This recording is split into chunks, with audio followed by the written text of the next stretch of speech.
So you may be wondering by the title of this video, what the heck does an old car have to do with real estate? Well, old car is actually an acronym for the Code of Ethics and the fiduciary responsibilities that a realtor has to provide their clients. Now, there is a big difference between a realtor and a salesperson. So a salesperson is a licensed agent that gets their real estate license. A realtor is the same thing, except they have to abide by the Code of Ethics. So every 2 years, they have to take classes on the Code of Ethics. We have to solemnly swear that we will abide by these Code of Ethics when we're running our real estate business. So, as a realtor, we have to abide by old car. So, old car stands for the following. O is for obedience, and that means that they must carry out all lawful instructions of the client. L is loyalty.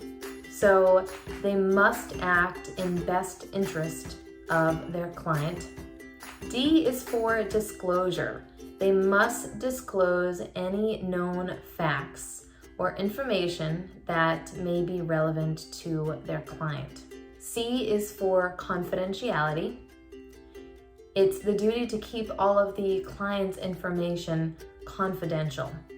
A is for accountability, so you must protect and account for all monies and documents, etc.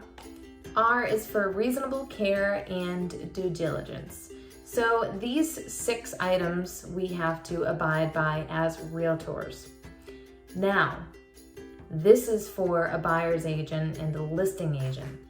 If you enter into dual agency, which dual agency means that, let's say for an example, you're a buyer and you find a property that you want to put an offer in, but you currently don't have a buyer's agent representing you.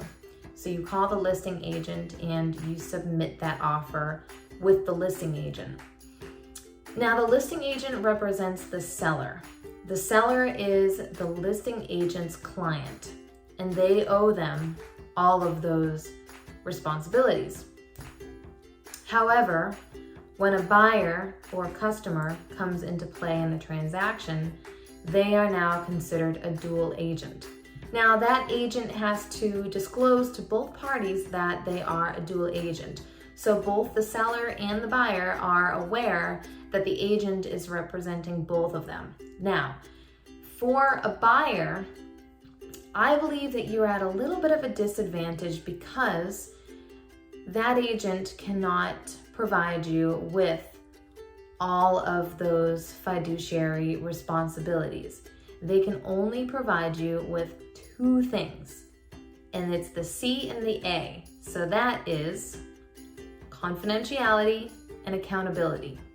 All of the other items they cannot provide for you because it has to be an equal level playing field between buyer and seller now that dual agency is involved. So if you decide to hire a buyer's agent, the buyer's agent works exclusively for you.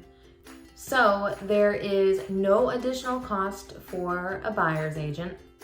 They are your trusted advisor throughout the entire transaction. So when you start your search, from house hunting, putting the offer in, signing a purchase and sale agreement, throughout the mortgage process, all the way up to the closing, they are solely representing you and looking out for your best interests.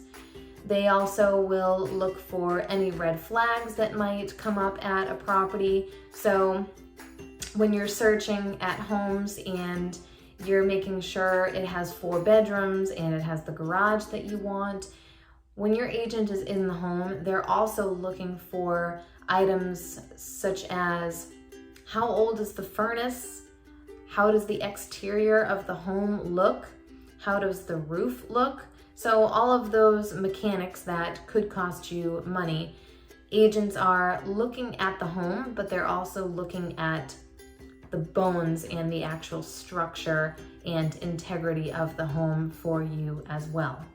A buyer's agent will educate you on the current market in your area, and they'll also help you with all of the negotiations. So when you put an offer in, you're going to want to find comps that will support your offer, and your agent will do that for you as a buyer's agent.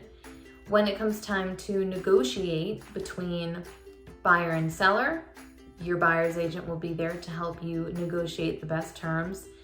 And then after the home inspection, let's say a lot of things came up in the inspection, but you still want to buy this house, but there's a little bit of negotiating to do. Your buyer's agent will help you with that as well. So throughout the entire process, they're there to help you, and there is no cost to having a buyer's agent.